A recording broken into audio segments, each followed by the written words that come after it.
एक और रिकॉर्ड बन गया है कि पूरे जिले की पहली लड़की बनी हूँ कि 60 लाख की कार अपने नाम पर लेकर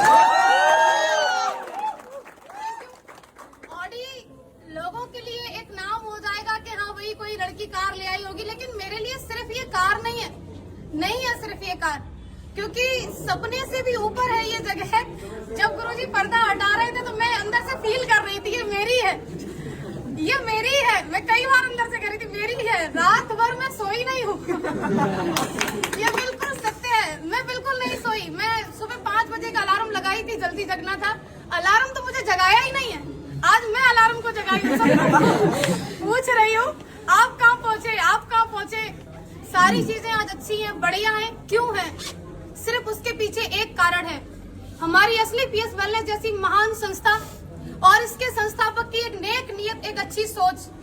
हमारे CUNMD महागुरुजी मिस्टर संजीव कुमार सर, मैं कहूंगी अरे होंगी बहुत सारी ऑर्गेनाइजेशन जो कि काम करती होंगी डायरेक्ट सेलिंग में, लेकिन पूरी डायरेक्ट सेलिंग के अंदर एक असली पीएस वेलनेस और पूरे डायरेक्ट सेलर्स के लिए महानायक बनके खड़े हमारे CUNMD mister Sanjeev Kumar sir के लिए एक बार जोरदार।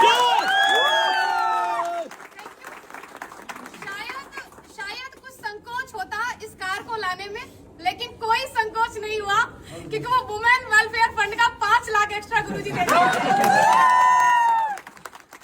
बहुत बड़ा सहयोग लगा, क्योंकि लोगों को लग रहा है कि 5 लाख रुपए अमाउंट क्या, लेकिन पूछिए उनसे जो 30,000 रुपए महीने की तनख्वाह लेते हैं, पूरा 30 दिन ड्यूटी करते हैं, तब जाके उनको 30,000 आता है। लगभग उनकी 1.5-2 साल की इनकम तो माँ गुरुजी ने एज ए वेलफेयर फंड मुझे दे दी। क्यों? क्योंकि तुम लड़की हो। फिर हमारे अंदर से भी जज्बा जुनून आया कि नहीं भैया, जब 14 लाख की चल सकती तो 60 लाख की भी चलेगी। अब माँ गुरुजी अगर 5 लाख एक्स्ट्रा दिए तो उसको सही ठिकाने पे लगाना पड़ेगा, क्योंकि अभी और कमाना है। सारा कुछ बढ़िया है, बहुत ही अच्छा है। मैं जो बोलना चाह रही थी शायद मैं वो बोल ही नहीं पा रही हूँ, क्योंकि खुशी का कोई ठिकाना नहीं है। बोलिए। आज माँ गुरुजी पहली बार ये कह रहे हैं बोलिए, नहीं तो हर बार ये होता है कम बोलिए। टाइम नहीं है, अभी आपके बाद और भी खड़े हैं और उनको बोलने दीजिए। लेकिन ये अवसर भी असली पीएस वेलनेस में तब आता है, माँ गुरुजी एक बात बोलते हैं, मैं माँ गुरुजी की बात को रिपीट कर रही हूँ यहाँ पर, कि हम सभी किस्मत वाले तो हैं क्योंकि हम सबको सेम प्लेटफॉर्म मिल गया है, लेकिन हर वो व्यक्ति सफल नहीं होगा जो ज्वाइन कर लिया। क्यों? कि किस्मत वाले सभी हैं लेकिन सेम मेहनत नहीं करते। किस्मत से प्लेटफॉर्म मिल गया है, अगर हम मेहनत करते रहेंगे तो हम यहाँ तक जरूर आएंगे। किस्मत वाले हम बन चुके हैं, अब बारी है मेहनत वाले बनने के लिए। तो क्या आप लोग तैयार हैं? अगर आप तैयार हैं तो मैं आपसे कहना चाहती हूँ कि यदि आपने असली पीएस जैसी महान संस्था को ज्वाइन कर ही लिया है, और स्पेशली मैं गर्ल से ये बात कहना चाहती हूँ कि यदि आप AWPL के अंदर ज्वाइन हो ही चुके हैं तो 3 से 4 साल तक आप मन लगा करके, एकाग्र होकर के, पापा कहें, मम्मी कहें, रिश्तेदार कहें, गांव वाले कहें, कोई फर्क नहीं, हमें वो करना है जो हमें दिखाई दे रहा है। क्यों? क्योंकि वो लोग अपनी जगह पे सही हैं। मेरे पापा ने कभी पढ़ाई के लिए नहीं रोका, मैं आपके सामने खड़ी हूँ। एक भाई एक बहन है हम। जिस स्कूल में मेरे भाई को पढ़ाया, आज मैं पहली बार ये बात बोल रही हूँ, जिस स्कूल में मेरे भाई पढ़े हैं, हम 2 प्राइवेट स्कूलों में पढ़े हैं, बल्कि पिताजी किसान हैं। पिताजी गुंजाइश नहीं थी कि हमें बस से भेजें, लेकिन एक साथ पढ़ाया। हमेशा मेरे पिताजी एक बात बोला करते थे बचपन में कि तुम दोनों मेरे लिए बराबर हो, मेरे लिए ज्योति सौरभ दोनों बराबर हैं। आप मुझे बताइए, बेटी हर कोई नहीं चाहता, उसका कारण भी बेटियां बनती है ना, कि वो शादी के बाद बोलती है अब तो मैं यहाँ आ गई हूँ, अब तो मेरा यही परिवार है, अब तो जो मैं कमाऊंगी वहां देंगी। कौन बाप चाहेगा मेरे घर में बेटी पैदा हो? क्योंकि एक तो इसको पढ़ा लिखा के बड़ा करो, कमाने लायक बनाओ, और उसके बाद तो ये तो चली और ये वहां जाके कमा के देगी, कौन चाहेगा? लेकिन मुझे ऐसा लगता है कि हर उस बेटी को चाहेगा, हर एक बाप जो उसी के यहाँ पर कमाने लायक बने और उसको कमा करके भी दे और उसको ला करके खड़ा करे ऑडी के शोरूम में, पापा ये गाड़ी तो आप ही की है। और ये हम सब बन सकते हैं, कोई एक नहीं, सिर्फ एक ज्योति यादव नहीं, नेवर, हर कोई बन सकता है। क्योंकि मैंने किसी को देख करके सपना बनाया, वो किसी कोई और नहीं थे, मेरे अप्लायंस थे। आपका भी किसी न किसी को देख करके सपना बन रहा हो, तो जब सपना बन ही रहा है उसे साकार करने के लिए हमारे पास एक ग्रेट प्लेटफॉर्म है ही है, ग्रेट मेंटरशिप है ही है। उसके बाद मैं उन लोगों से कहना चाह रही हूँ कि जो लोग आज असली पीएस में ज्वाइन है और कहीं न कहीं है, सुन तो रहे होंगे आप, ये बात तो क्लियर है, और जो अभी मन बना रहे हैं, आप लोग देखते बहुत हो, ये आपकी बहुत कमी है कि आप सिर्फ देखते ही रहते हो। अगर आप देख रहे हो तो मैं कहूंगी डिसीजन लीजिए, और अगर डिसीजन ले लिया है तो 3 से 4 साल तक मन लगा करके आप काम कीजिए। अगर आप 3 से 4 साल तक मन लगा के काम करती हैं, स्पेशली फॉर गर्ल्स, आपने ज्वाइन कर लिया है WPL को और आप 3 से 4 साल तक काम कर सकती हैं, तो आप भी शादी से पहले ऑडी लेके आ सकती हैं। Thank you.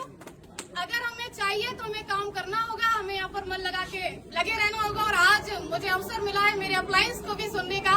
मैंने बहुत बोल लिया तो शायद मैं सब कुछ नहीं कहने वाली थी, और मैं रियली थैंक्स करना चाहूंगी अगेन सभी मेंटर्स का, SLPS वेलनेस का, रिजल्ट ओरिएंटेड प्रोडक्ट का, क्योंकि अगर प्रोडक्ट इतने अच्छे नहीं होते तो मैं किसी को एक बार दे सकती थी लेकिन दोबारा कभी डिमांड नहीं होती। लेकिन प्रोडक्ट इतने यूनिक, मैं दी एक को लेकिन 10 से डिमांड आई, रिजल्ट की वजह से आई।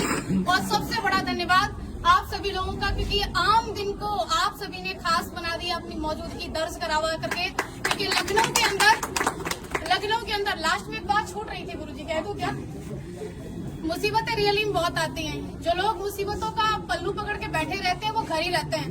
जो लोग औरतों के लिए एक बात बोलते हैं कि अगर ऐसे ही हो तो चूड़ियां पहन के बैठ जाओ, उनके लिए मैं ये बात कहना चाहती हूँ, चूड़ियां सिर्फ औरतों के हाथ में नहीं होती। कई सारे मर्द जिनके हाथ में दिखती नहीं है लेकिन होती है,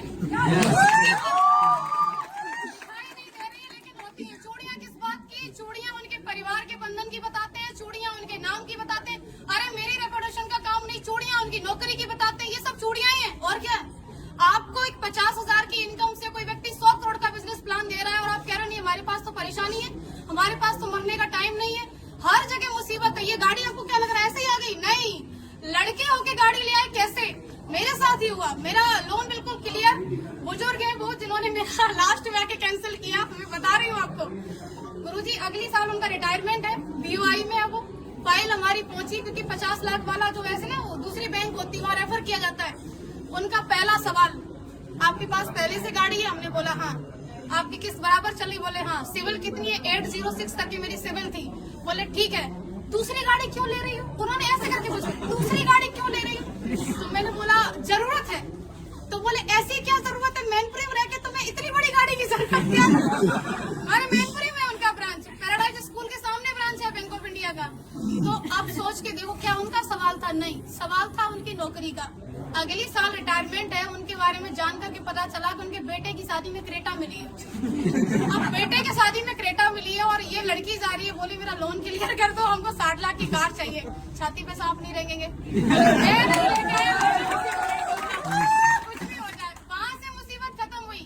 एक बढ़िया व्यक्ति मिले, उन्होंने सिविल की वजह से 1 दिन के अंदर लोन किया। मैं कहूंगी बिल्कुल भी लोन किसी वजह से नहीं हुआ, 1 दिन के अंदर लोन हुआ, सिविल की वजह से हुआ। फिर सबसे बड़ी मुसीबत हमारा मैनपुरी का नंबर, हमने नंबर ले लिया मैनपुरी का और हमारी गाड़ी आ रही है वहाँ से, दिल्ली से, मोती नगर से। माँ गुरु जी सारा कुछ फाइनल, फिर गाड़ी अटक गई। हमने बोला ये आना नहीं चाहती है क्या? 50,000 रूपए पूरे एक्स्ट्रा क्यों लगे? सिर्फ इस बात पे कि हमें फिर वहाँ से नहीं, उन्होंने बोला मैनपुरी में डिलीवरी नहीं दे सकते, आप एटा तक ले लो। हम क्यों लेने एटा की गाड़ी, हम तो अपने मैनपुरी की लेने मैनपुरी वाले। तो मेन और मेन, आपको ऐसा लग रहा है कोई व्यक्ति सफल होके खड़ा है तो आसानी से खड़ा है, आपको समस्याएं आ रही उसको कोई नहीं आएंगी। भैया हर चीज में समस्या है, यहाँ तक कि पैसा होते हुए जब आप गाड़ी लेने को खड़े हो, आपकी मर्जी है, गाड़ी की मर्जी कि मैं आ रही हूँ, बीच वाला बोला क्यों ले रहे हो? तो तीसरे को भी दिक्कत हो सकती है। दिक्कतों के ऊपर कभी फोकस नहीं करना है, फोकस हमेशा लक्ष्य के ऊपर। मेरी बात सिर्फ इतनी है कि आज अगर मैं यहाँ खड़ी हूँ तो सिर्फ इसका एक कारण है कि मैंने हमेशा मेरे अप्लायंस की उपलब्धि को देखा कि आज वो किस पायदान पे पहुंच रहे हैं। मैंने नहीं देखा उन लोगों को जो लोग मेरे अपने थे लेकिन वो किसी न किसी ऐसी जगह पर थे जो उतनी बड़ी सोच नहीं रखते थे। मैंने सिर्फ उनको देखा जिनकी सोच बड़ी थी, जिनकी उपलब्धि बड़ी थी, क्योंकि मुझे वहीं तक जाना था जहाँ तक का मुझे वो रास्ता दिखा रहे थे। तो आपको भी हमेशा अपने अप्लायंस के लिए देखना है, क्योंकि मैंने देखा तो आज मैं खड़ी हूँ। और आप लोग आए उसके लिए आपका अगेन बहुत बहुत शुक्रिया। Thank you so much.